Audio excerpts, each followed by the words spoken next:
Haribo, Namaste, Krishna. Thanks for joining me. Bhagavad Gita, chapter 5, text 21 tonight. So we'll just chant for a bit, about 15 minutes.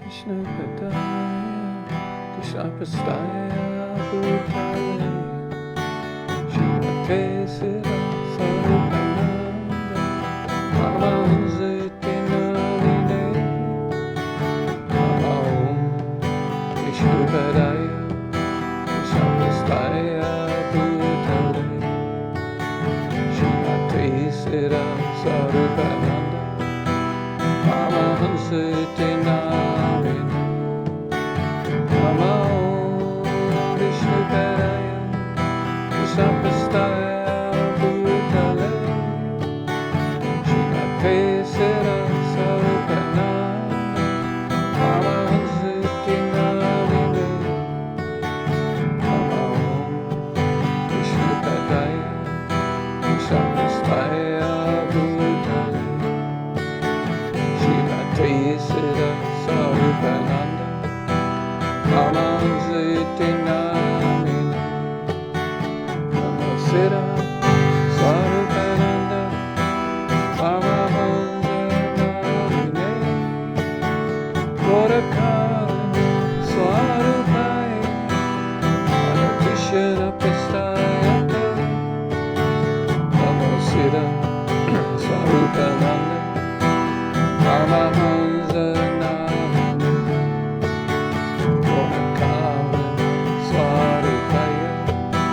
Hare Krishna Prastayate, Namasira Swarupananda, Namaste Naline, Gorakarana Swarupaya, Hare Krishna Prastayate, Namaste Saraswati Deva, Gauravani Pracharini,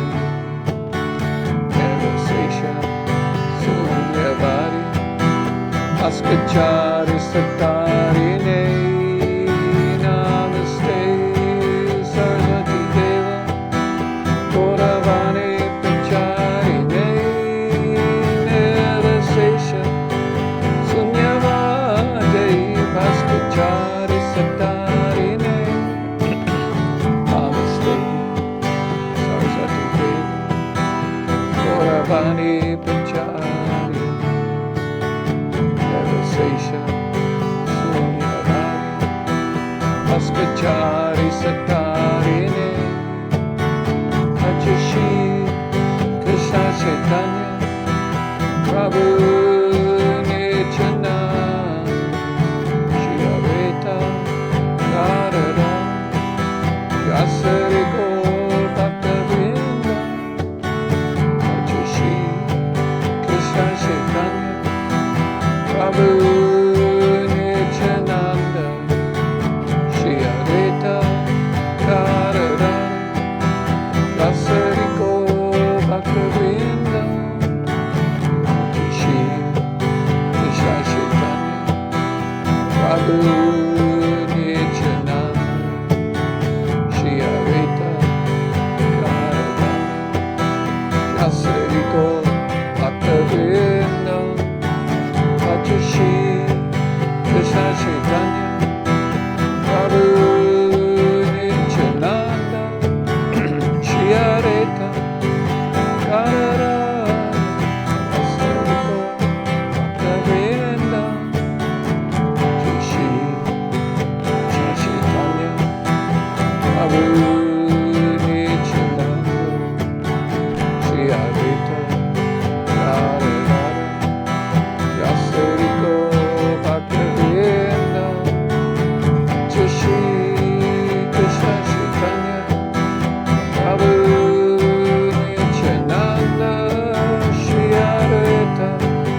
Jayam Vishnupad Paramahansa Parivrajaka Satara Sata Shishima Jagaguru Siddhasarupananda Srila Prabhupada Ki Jai. Jayam Vishnupad Paramahansa Parivrajaka Satara Sata Shishima His Divine Grace Srila A.C. Bhaktivedanta Swami Prabhupada Ki Jai. Ananta Kota Vaishnava Vrinda Ki Jai. Prem Se Kaho Shri Krishna Chaitanya Prabhu Nityananda Shri Advaita Gadadhar Shasadi Go Bhaktivinoda Ki Jai. Namacharya Srila Haridas Thakor Ki Jai. Nitai Go's World Mission Ki Jai. Navadvita Ki Jai. Shri Shri Radha Krishna Go Gopinath Shamakun Radhakun Giri Govardhana Ki Jai. Vrindavan Ki Jai. Mathuradam Ki Jai. Mayapur Ki Jai. Ganga Mai Ki Jai. Jamuna Mai Ki Jai. Tulsi Devi Ki Jai, Bhakti Devi Ki Jai, Samaveda Bhakti Vrinda Ki Jai. All glories to the assembled devotees, Hare Krishna. All glories to the assembled devotees, Hare Krishna. All glories to the assembled devotees, Hare Krishna. All glories to Shri Guru and Shri Gauranga, Gaura Premanandi, Hare Hare Bol.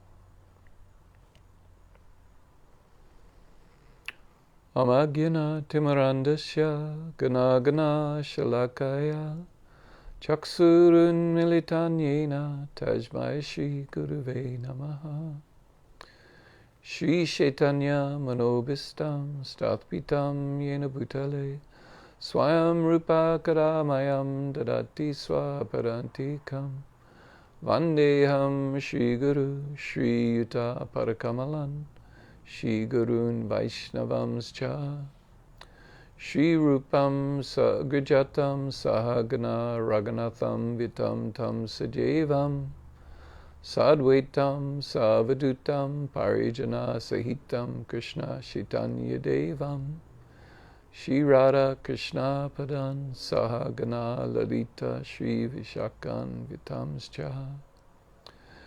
Hey Krishna Karuna Sindhu Dina Bandhu Jagapate Gopisha Gopika Kanta Radha Kanta Namostute Tapta Kanchana Gorangi Radhi Vrindavaneshwari Rishabhanu Sutu Devi Pranamami Hari Priye Vanchakapa Tarubhyascha Kripa Sindhu Bhaivacha Patitanam Pavenbhyo Vaishnavbhyo Namo Namaha. Shri Krishna Chaitanya Prabhu Nityananda Shri Advaita Gadadhar Shasadi Gaur Bhaktivinoda Hare Krishna Krishna Krishna Hare Hare Hare Rama Rama Rama Hare Hare.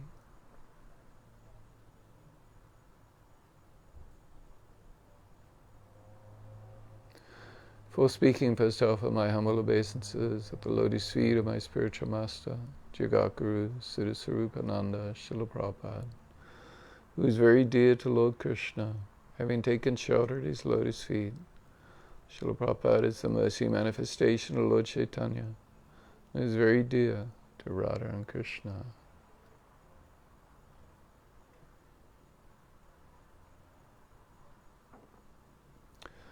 I offer my respectful obeisances to all the Vaishnava devotees of the Lord, who are like wish-fulfilling trees, able to fulfill all the desires of the fallen living entities, and are full of compassion upon them. Haribol, namaste. Thank you very much for watching.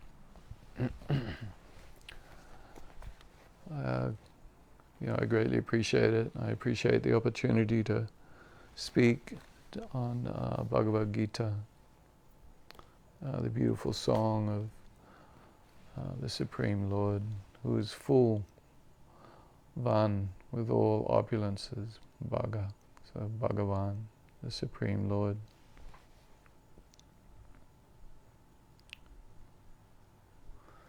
Shri Krishna, the all-attractive person.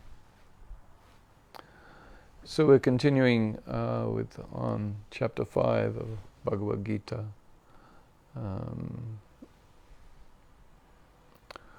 which is is entitled Karma Yoga, Action and Krishna Consciousness. And so the initial part of the chapter was on Karma Yoga, the yoga of action, and responding to Arjuna's question. Again, Arjuna was confused. What should I do? Krishna, please tell me what is Shreyas. And he was auspicious for ultimate benefit. Prayas is for temporary benefit. Shreyas is for one's ultimate benefit. In other words, one's spiritual benefit.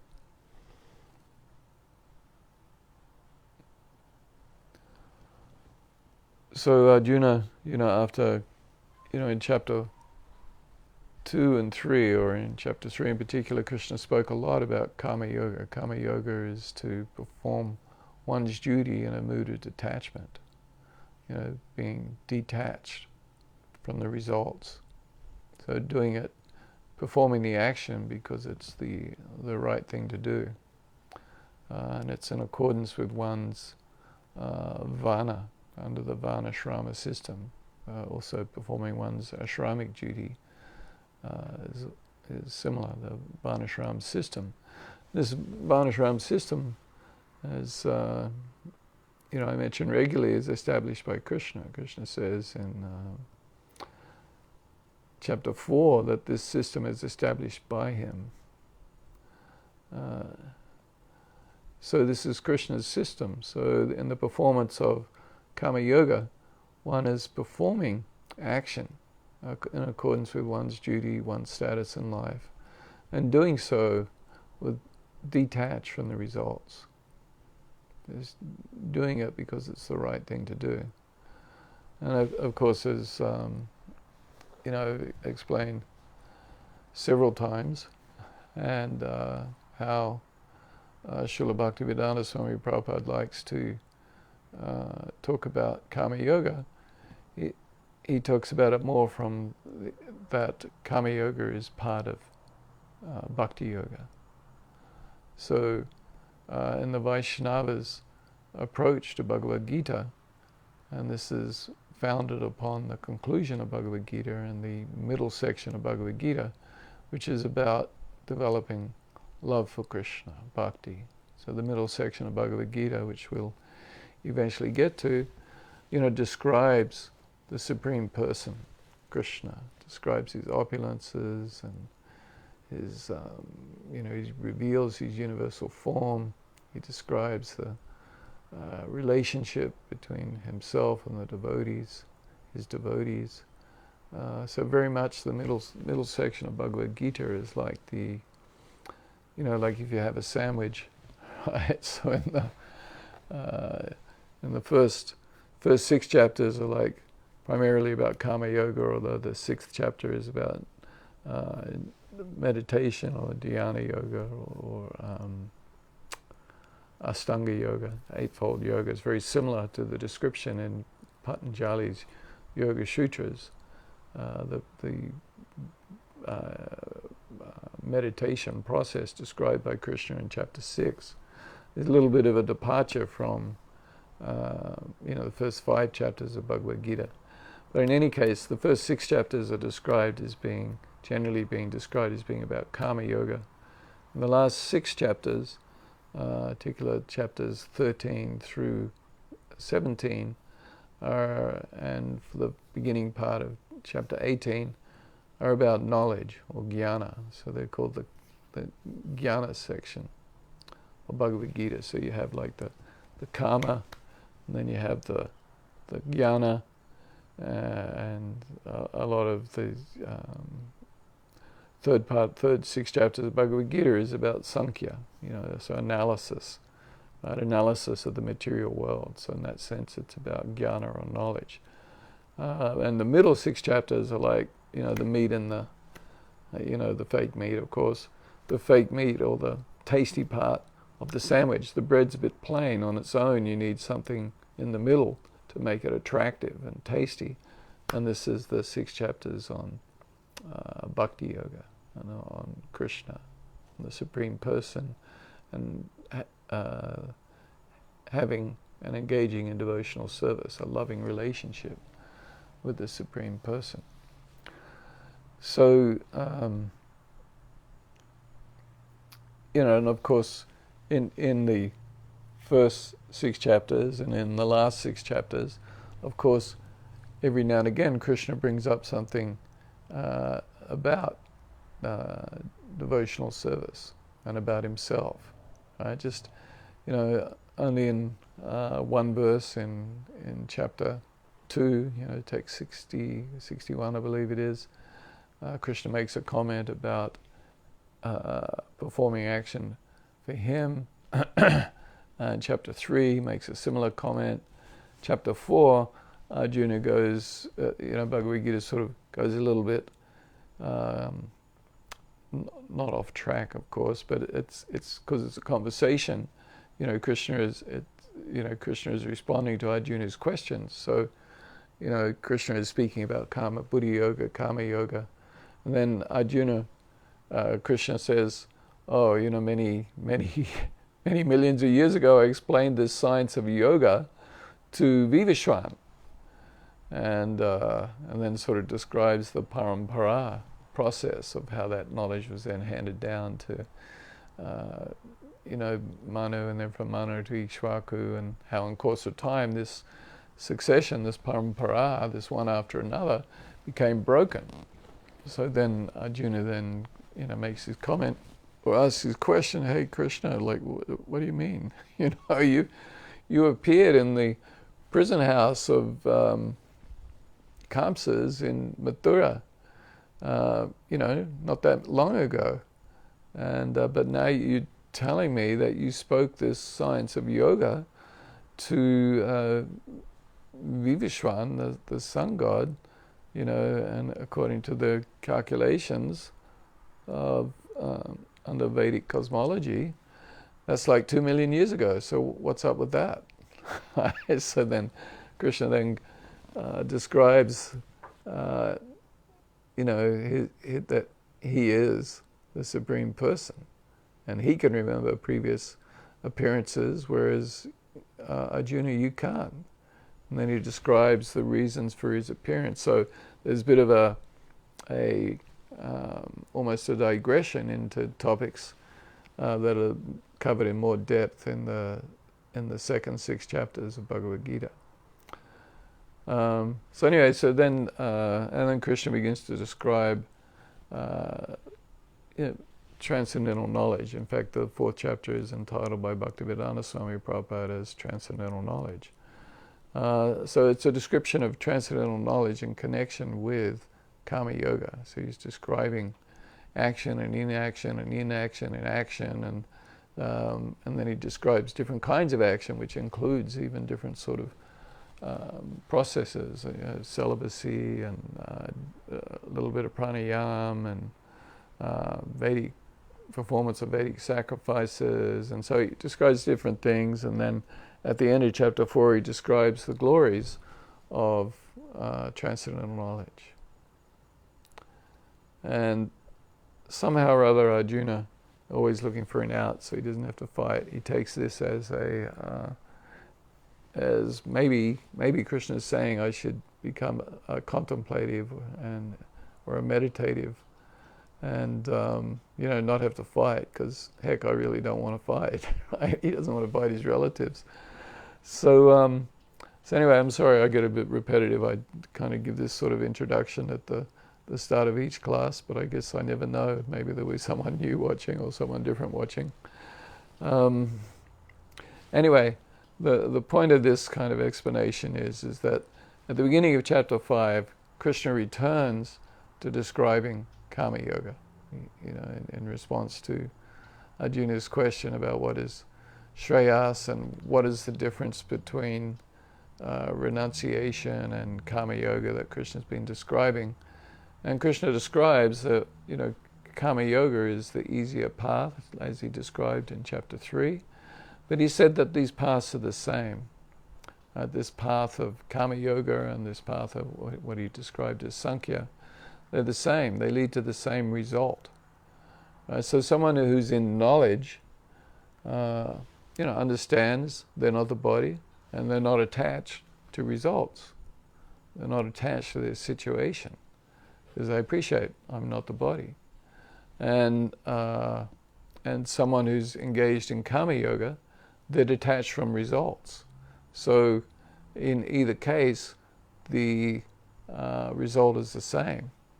Karma yoga is like a process that helps one come to the stage of transcendental knowledge, which includes being detached from results. And so tonight's verse in chapter 5, text 21, very much sort of describes this. And so this section of Bhagavad Gita, chapter 5 that we're in, a series of verses from 16 to 26. And, we've called this liberation fixed in the Supreme.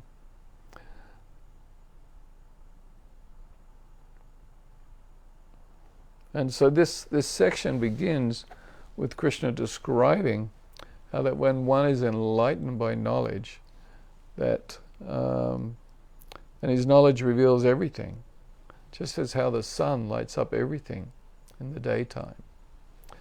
So Krishna is again describing the glories of transcendental knowledge. So at this point, Krishna is really moving on from his discussion about karma yoga, and now he begins discussing the glories of transcendental knowledge, which he was also doing at the end of chapter 4. At the end of chapter 4, he is describing how if one is seated in the boat of transcendental knowledge, one can cross the ocean of material suffering, the ocean of this material world, that one can burn to ashes all the reactions of previous sinful activities, and in various different ways was glorifying transcendental knowledge. So now Krishna is kind of returning to where he was at the end of chapter 4, and he's glorifying transcendental knowledge, likening it to like the sun, right? That essentially we're in darkness, we haven't got a clue, we don't know who we are, we don't know what the purpose of life is, we don't know why I'm suffering. So this is like actually the beginning of Vedanta Sutra, which is the end of all knowledge, Veda, knowledge, Anta, end. So Vedanta, the end of all knowledge, but the Vedanta Sutra, which was Srila Vyasadeva's summary of the Vedic literatures, compiled even after he'd written the Mahabharata, including Bhagavad Gita. He described Athato Brahma Jignasa. Now is the time to inquire into Brahma, the absolute truth. Right? And why is now the time? Because I have the human form of life, and I have the opportunity to inquire into these matters. In the animal forms of life or plant forms of life, obviously I don't have the opportunity to do that. I don't have the capability. I'm absorbed in I just don't have the intelligence, right? And I'm absorbed in eating, sleeping, mating, and defending with, So in this human form of life, we have the opportunity.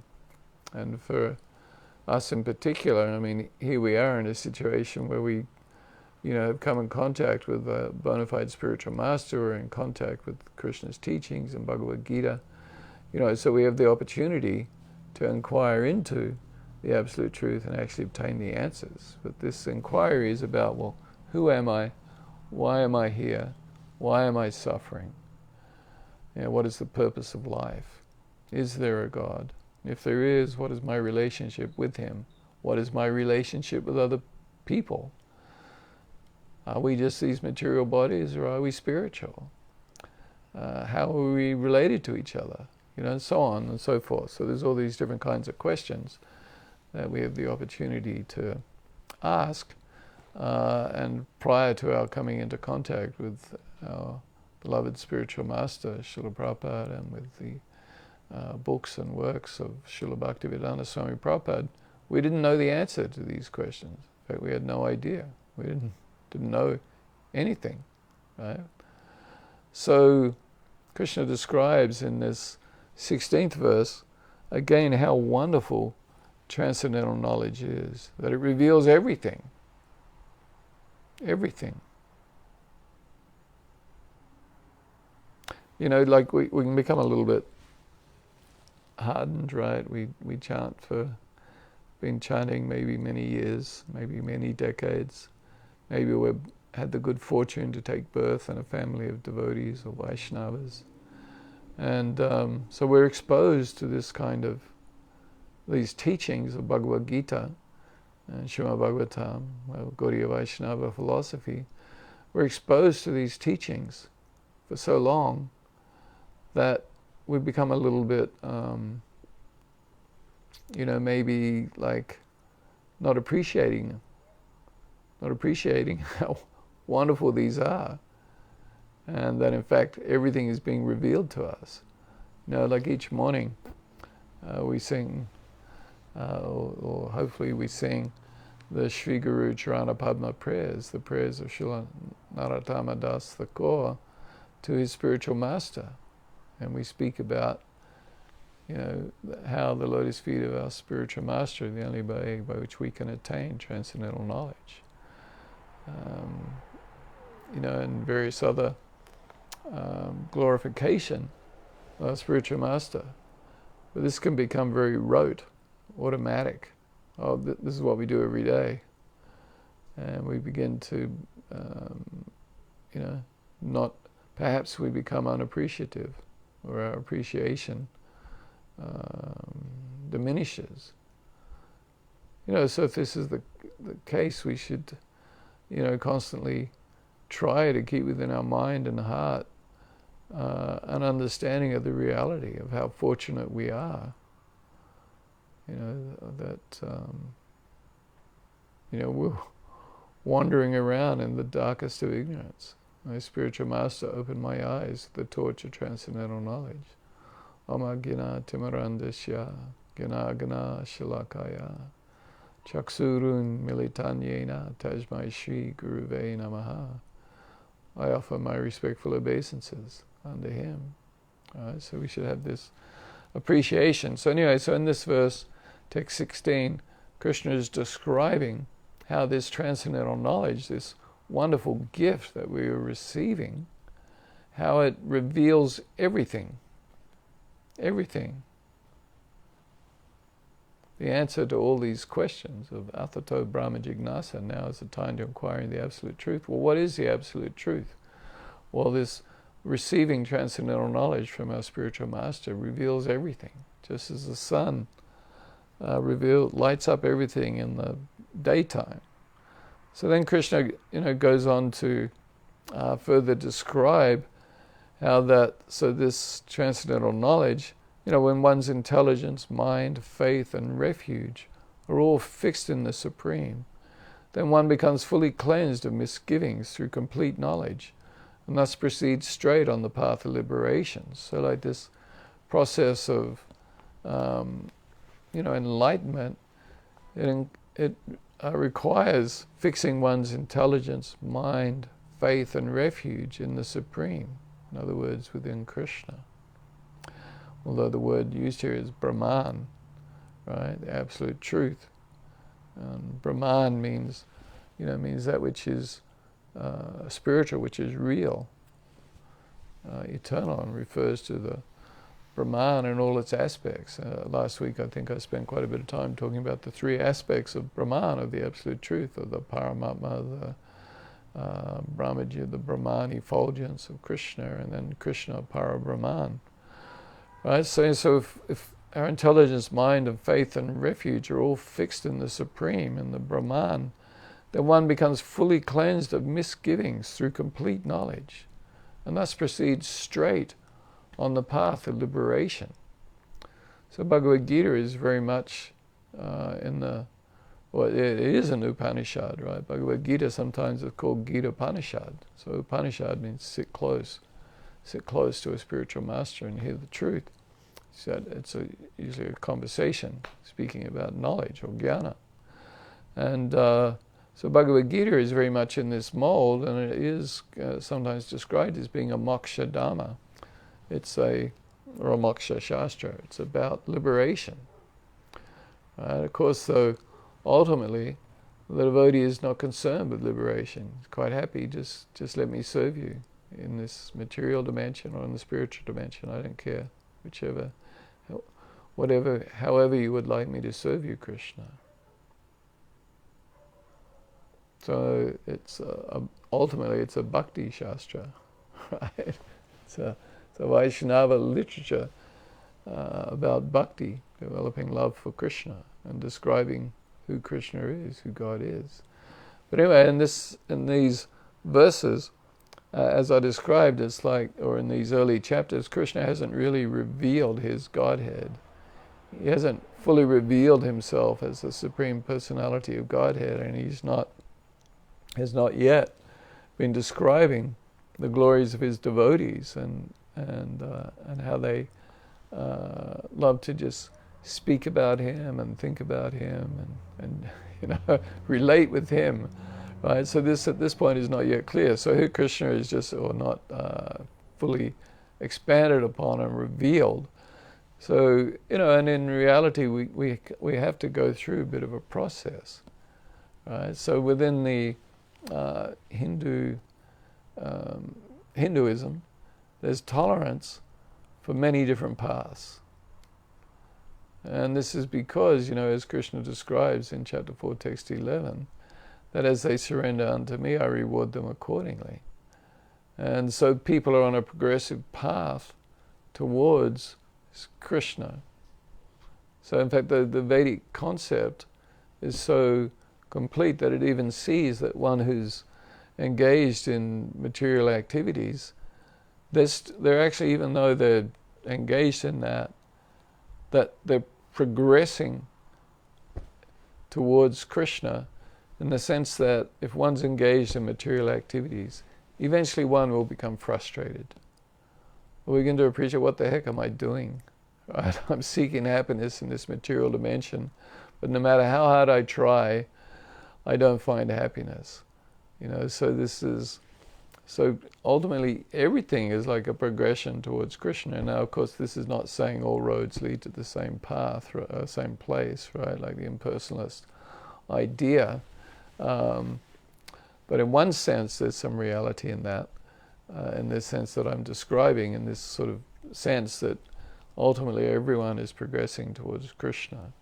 Of course, we can go on some huge detours.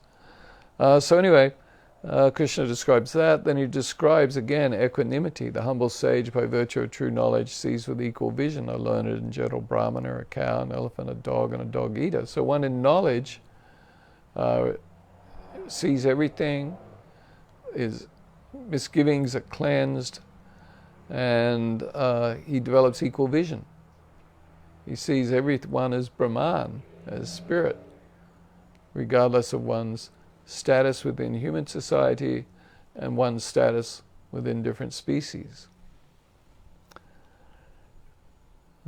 Then, by being established in this sameness and equanimity, samatvam, this conquers the conditions of birth and death. In other words, we become liberated from birth and death. They're flawless like Brahman, and they're already situated in Brahman realization. And last week's verse, a person who neither rejoices upon achieving something pleasant, nor laments upon obtaining something unpleasant, who is self-intelligent, unbewildered, and who knows the science of God, Brahmavit, is to be understood as already situated in transcendence, or in Brahman. So here Krishna's kind of building upon and describing the glories of transcendental knowledge and someone who's receiving it, that such a person is liberated.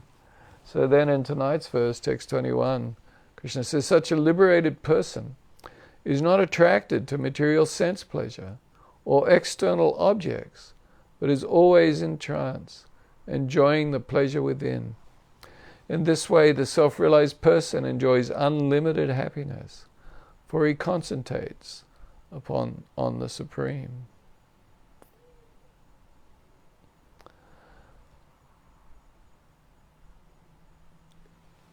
Bhaya spase shashaktatma Vinjatmani yat sukham sa brahma yoga yuktama sukha makashaya mashnute Bayaspase swashaktatma Vinjatmani yat sukham sa brahma yoga yuktatma sukha makshaya masnute. Sabayaspaseshu, in external sense pleasure.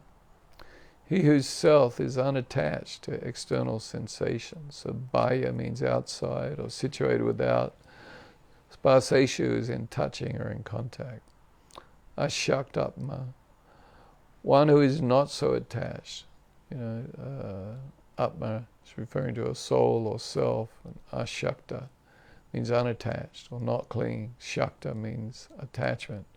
So one who's not attached, one whose mind is not attached. So not attached to external sense pleasure, or external sensations, or external objects. So a liberated person has no attachment for the objects of the senses. There's no attachment to material things. Understanding their actual identity is eternal spirit soul, and that everything else is temporary. So a liberated person is not attracted to material sense pleasure or external objects.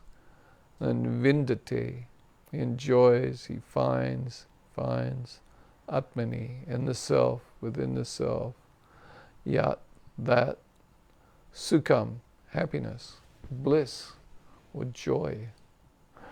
So, now normally people are always thinking about external, attaining bliss or joy or happiness by engaging in some external activity. I'm going to eat some ice cream, or I'm going to have sex. In the Bhaktivedanta Swami Prabhupada's purport, he talks very much, he quotes Jamuna Acharya's famous quote about curling one's lips at the thought of sex enjoyment once one has become a devotee of Krishna, self-realized devotee of Krishna. So generally speaking, if somebody thinks, I want to go and get happy and experience some joy or some bliss, well, they're going to think about the ultimate pinnacle is sex life. Or they're going to think about sexual intercourse, or they're going to go and I'm going to go surfing, or I'm going to go and get something to eat, or I'm going to watch my favorite TV show, or I'm going to, go for a walk with my dog, I'm going to go to the beach. Whatever it is, generally speaking, we're thinking about doing something external, and thinking that will give us happiness. Either in a relationship or, enjoying and exploiting something, becoming wealthy and building a big house, getting a good job, whatever it is, we're thinking that this will lead us to a place of happiness. In fact, Prabhupada wrote a booklet that was "Pleasure is the Goal." It's like before he was a initiated disciple of Srila Bhaktivedanta Swami Prabhupada. Sai speaks, pleasure is the goal. So he talks about how pleasure is the goal of all living entities. Right? We're constantly seeking for happiness. Whatever we're doing, ultimately we're motivated out of seeking happiness.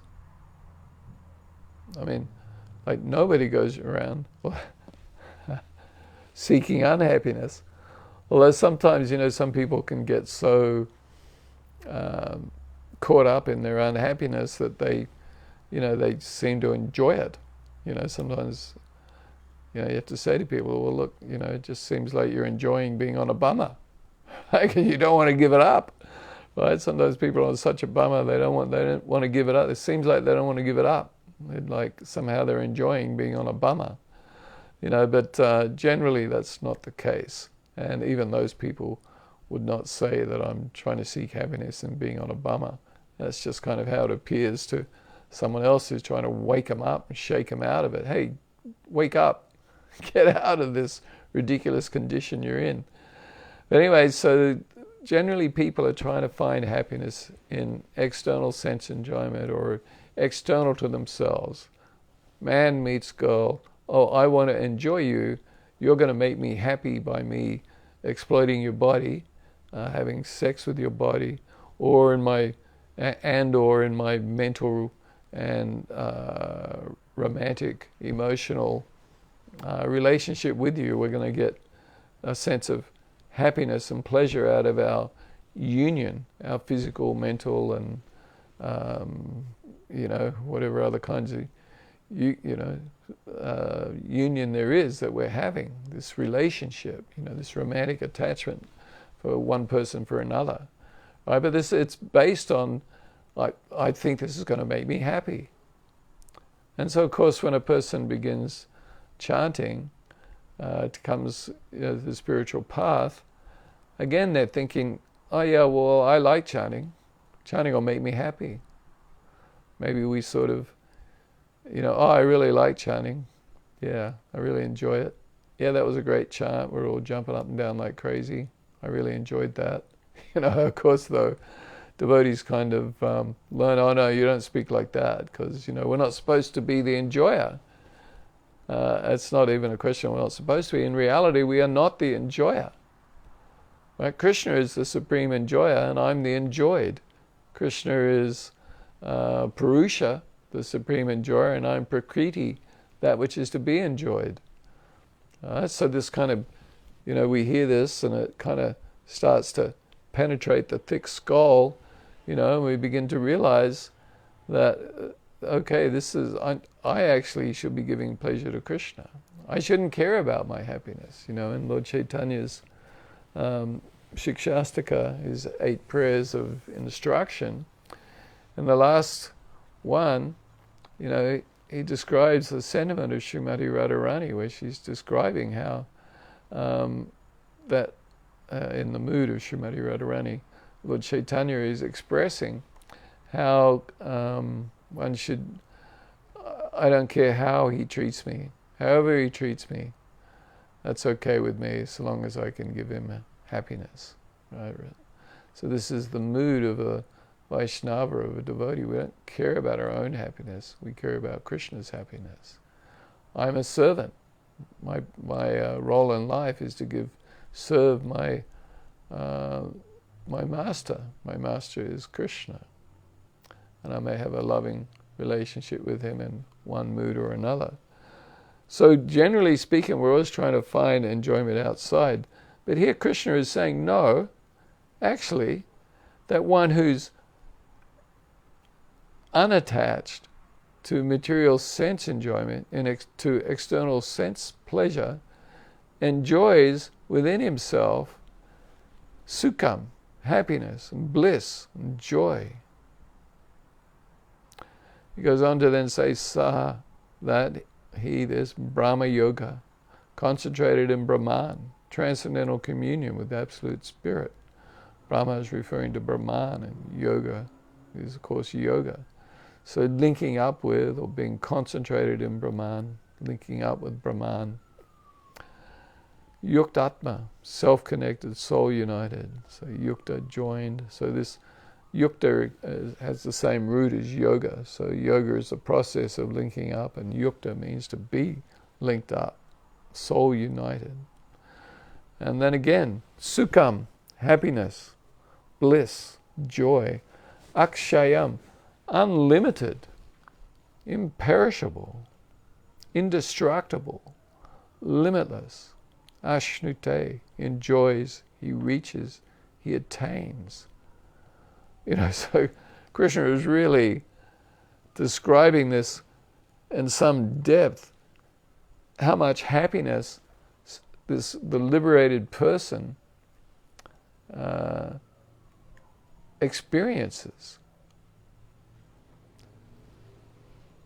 So we're, because they're in a state of yoga or union with the Supreme.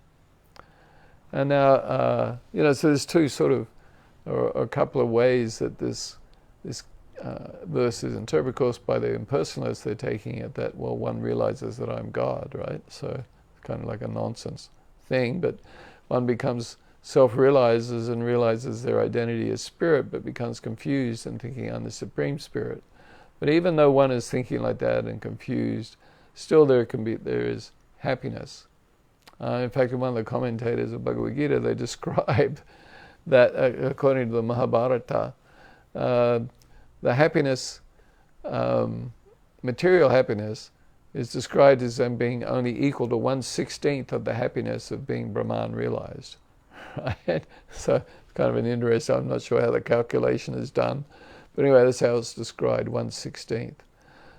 So this self-realization, this realizing that I am Atma, realizing my identity as spirit, gives, and I think I sort of waxed on fairly thickly in one of the previous classes about how one attains happiness just because one is no longer experiencing material suffering. One appreciates I'm not the body, and realizing this, and then actually becomes no longer fearful and appreciates that I am not actually suffering. One realizes one's true identity as spiritual in essence.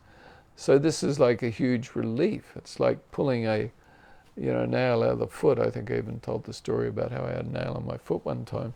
Anyway, so this is like, liberation, self-realization, Atma Tattva, realizing the truth of the soul. And of course the Vaishnava interpretation of this is that as the Atma, one realizes that I'm not the Supreme Soul, right? Firstly, I understand, as Prabhupada describes in the Science of Identity, my essence, I'm spiritual in essence. I'm Brahman, Aham Brahmasmi, I'm spiritual in essence. But I'm the dominated, I'm minute. I'm an infinitesimal spiritual spark, and I'm the dominated part and parcel of the Supreme. I'm not the Supreme Person. I never merge into or become the Supreme Person. I'm similar in essence, the same in essence as the Supreme Person, but I am not the Supreme Person. I'm not the Supreme. I'm part and parcel of the Supreme. I'm a minute little packet, a little pencil dot compared to the sun. And but then ultimately that my function,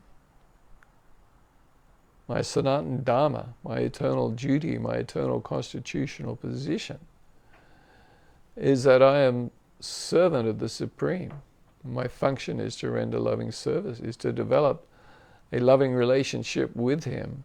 So we go through the process of sadhana bhakti, devotional service and practice, to reawaken this innate loving relationship that we have with Krishna.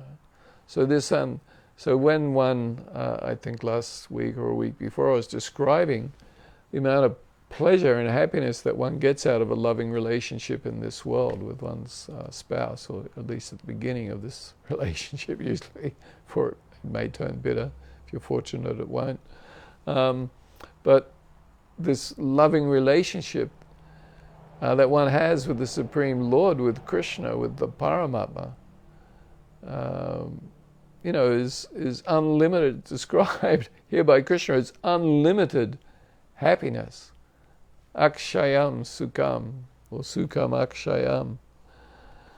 Mashnute, he enjoys, he reaches, he attains. So unlimited, imperishable, indestructible happiness.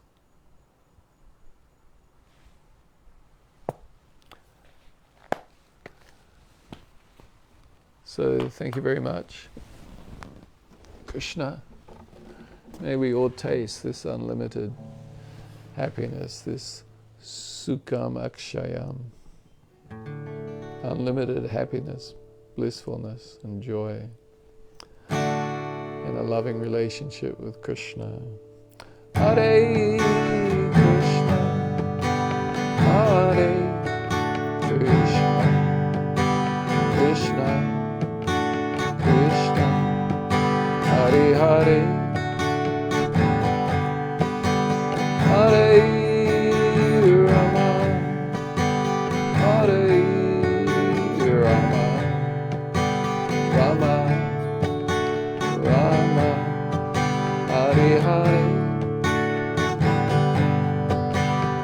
Hare Krishna, Hare Krishna, Krishna Krishna, Hare Hare, Hare Rama, Hare Rama, Rama Rama, Hare Hare, Hare Krishna, Hare Krishna, Krishna Krishna, Hare Hare, Hare Rama, Hare Rama, Rama Rama, Hare Hare.